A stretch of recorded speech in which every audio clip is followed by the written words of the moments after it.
It's a Filipino version of spring roll. At one of her favorite restaurants in Surrey, Narima de la Cruz recounts arriving in Canada from the Philippines some 20 years ago. I believe my first night was spent crying. I remember that I was looking at the sky and there were no stars. There were lots of stars in the Philippine sky at night.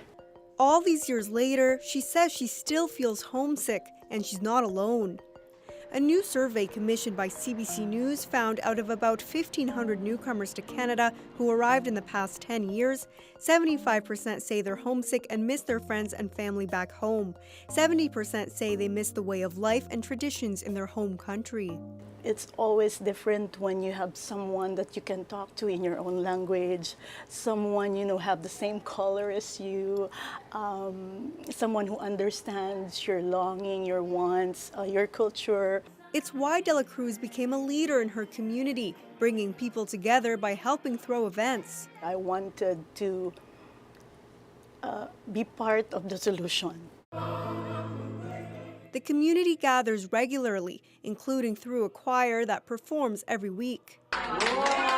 The events have boomed since starting in the late 2000s, some drawing in hundreds of people, like this one in December. It feels like you're in the Philippines. The Egyptian community in BC is also keeping connections to their culture alive. Unlike the Filipino population, which is sizable at roughly 170,000, only about 6,000 Egyptians live in the province, according to the latest census from 2021. But at this school in Vancouver, Egyptian Arabic is the dominant language.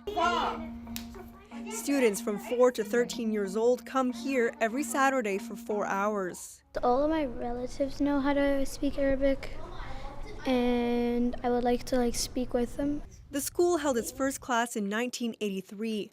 Maha Hamad came to Canada from Alexandria 2 years ago and tries to keep her students connected to their roots. If they are born here, they really have zero idea of, what Egypt looks like.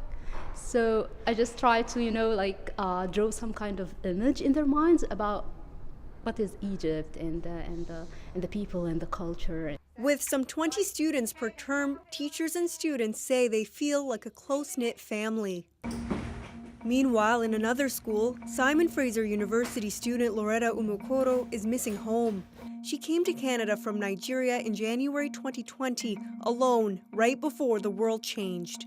It's one thing to talk to your family over the phone, but having them in flesh is a whole other experience.